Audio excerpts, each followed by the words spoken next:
Friends, आज मैं आपको एक वफादार कुत्ते की कहानी सुनाने जा रही हूँ जिसका नाम हचिको है। जापान की हचिको की कहानी। जापान के बच्चों को ईमानदार और वफादार का पाठ पढ़ाया जाता है, तो उसमें हचिको की कहानी भी शामिल होती है। उन्हें हचिको की तरह ईमानदार बनने की शिक्षा दी जाती है।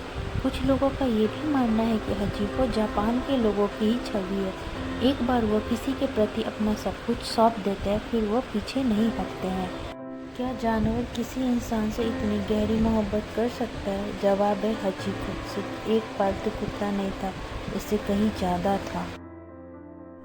ऑल डैट इज़ इंटरेस्टिंग के एक लेखक के अनुसार हचिको का जन्म 10 नवंबर 1923 को जापान के अकीता में हुआ था। 1924 में प्रोफेसर हिदेशाबुरो यूएनओ ने अपने एक छात्र से अकीता नस्ल का कुत्ता ढूंढने को कहा। वो शिबुया में रहते थे और टोक्यो इंपीरियल यूनिवर्सिटी में पढ़ाते थे। बीबीसी के एक लेखक के अनुसार लंबी ट्रेन यात्रा करने के बाद 15 जनवरी 1924 को एक अकीता नस्ल का पपी प्रोफेसर के घर पहुंचा। हचिको के बायोग्राफर के मुताबिक कुत्ते के बच्चे की हालत बहुत खराब थी। प्रोफेसर, उनकी पत्नी याही और प्रोफेसर यामुही इटो ने उसकी बहुत सेवा की और 6 महीने में हचिको स्वस्थ हो गया। प्रोफेसर ने इस कुत्ते के बच्चे का नाम रखा हाची, जिसका जापान में अर्थ है 8 प्रोफेसर के छात्रों ने को जोड़ दिया। हचिको और हिदेशाबुरो एक ही रूटीन फॉलो करते थे। दोनों रोज सुबह शिबुया स्टेशन जाते थे, जहां से हिदेशाबुरो यूनिवर्सिटी जाने के लिए ट्रेन लेते थे। उनके साथ हिदेशाबुरो के 2 और कुत्ते भी थे। वो दोपहर के 3 बजे लौटते थे और स्टेशन के बाहर हचिको और प्रोफेसर के 2 और कुत्ते इंतजार करते मिलते थे। इसके बाद सभी साथ घर जाते थे। दोनों को एक दूसरे का साथ बहुत पसंद था। तकदीर को कुछ और ही मंजूर था। मई 1925 में प्रोफेसर हिदेशाबुरो को पढ़ाते पढ़ाते ब्रेन हेमरेज हुआ और उनकी मौत हो गई। प्रोफेसर इटो ने बताया, हम सभी अंतिम यात्रा में शामिल होने के लिए पहुंचे थे। हाची को प्रोफेसर की खुशबू आई और वो बैठक के कमरे में पहुंचा। वो उनके ताबूत के नीचे बैठ गया और वहां से हिला ही नहीं। कहा जाता है कि प्रोफेसर की मौत के बाद हचिको को एक दूसरे परिवार को दे दिया गया। प्रोफेसर की मौत के बाद हचिको कई परिवारों के साथ रहा। हचिको उनके साथ रहने तो लगा, लेकिन उसे अपने प्रोफेसर दोस्त की याद आती थी। नतीजा ये हुआ, 1925 के गर्मी के मौसम में वो प्रोफेसर के मालिक के साथ रहने लगा। यहीं से एक बार फिर हचिको के शिबुया स्टेशन जाने का दौर शुरू हुआ। गर्मी हो, ठंड हो या बरसात हो, रोज दोपहर 3 बजे शिबुया स्टेशन पहुंच जाता। प्रोफेसर इटो ने बताया, शाम को वो टिकट गेट के बाहर खड़ा रहता और हर यात्री को गौर से देखता। उसे देखकर ऐसा लगता मानो वो किसी को ढूंढ रहा हो। पहले तो यात्रियों को लगा कि वो कोई सड़क का कुत्ता है और लोग उस पर पानी डाल देते। बच्चे उसे परेशान करते थे। दिन बीते, हफ्ते बीते, महीने बीते और साल, लेकिन हर दिन उसी वक्त पर हचिको ट्रेन स्टेशन पर आता और प्रोफेसर को खोजता। धीरे धीरे लोगों को समझ आने लगा कि वो कोई आम कुत्ता नहीं है। जिस कुत्ते को लोग झिड़क देते थे, परेशान करते थे, वो धीरे धीरे लोगों को चहेता बन गया। प्रोफेसर हिदेशाबुरो के एक छात्र हिरोकिची साइटो के कानों तक हचिको की किस्सा पहुंचा। वह अकीता नस्ल में एक्सपर्ट था और उसे हचिको को आंखों से देखना था। उसने शिबुया ट्रेन स्टेशन जाकर खुद हचिको को देखने का निर्णय लिया। जब वो स्टेशन पहुंचा तब उसने देखा कि हचिको वहीं पर खड़ा है।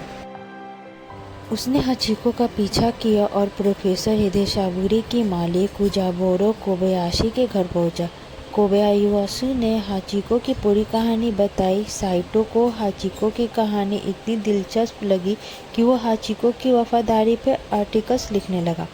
1932 में हाचिको की कहानी जापान के असाही शिंबुन में छपी और इस तरह हाचिको पूरे जापान में मशहूर हो गया। देश भर से लोग हाचिको को देखने आने लगे।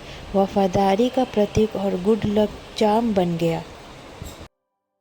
इंटरनेट पे मौजूद कुछ लेखकों के माने तो हाचिको 9 साल 9 महीने तक हर रोज दोपहर 3 बजे शिबुया स्टेशन के बाहर खड़ा नजर आया। बुढ़ापा, बीमारी, गठिया का रोग कुछ भी नहीं रोक पाया। रोज वो स्टेशन आता, हर आने जाने वाले में अपना दोस्त ढूंढता और थोड़ी देर बाद वापस चला जाता। कई बार उसने मिलने आने लोग उसके साथ घूमते फिरते।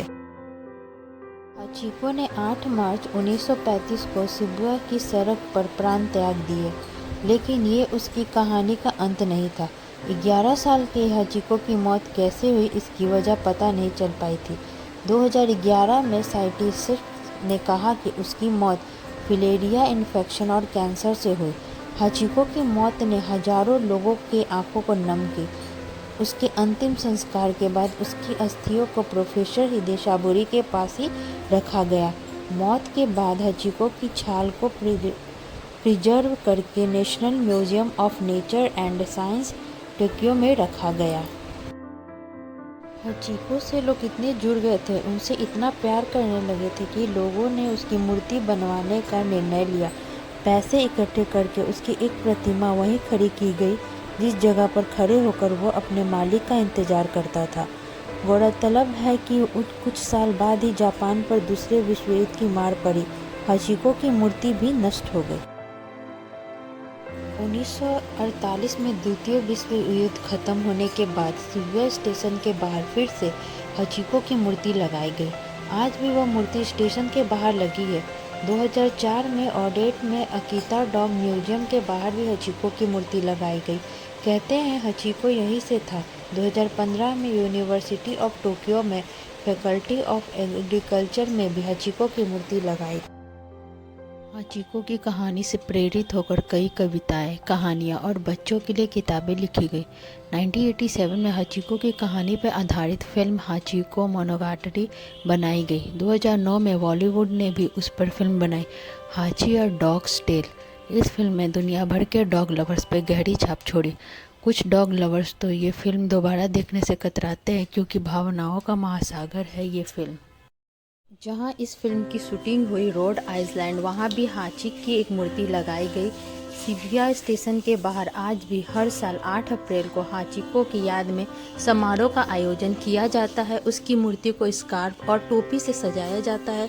जब तक इस पृथ्वी पर इंसान रहेंगे तब तक हाचिको की वफादारी याद की जाएगी। तो फ्रेंड्स, आपको ये हाचिको की स्टोरी कैसी लगी कमेंट में बताइएगा, और क्या आपके पास भी हाचिको की तरह डॉगी है तो उसका नाम वो भी बताइएगा। और प्लीज़ फ्रेंड, मेरे चैनल को लाइक, सब्सक्राइब एंड शेयर जरूर से कीजिएगा। Thank you.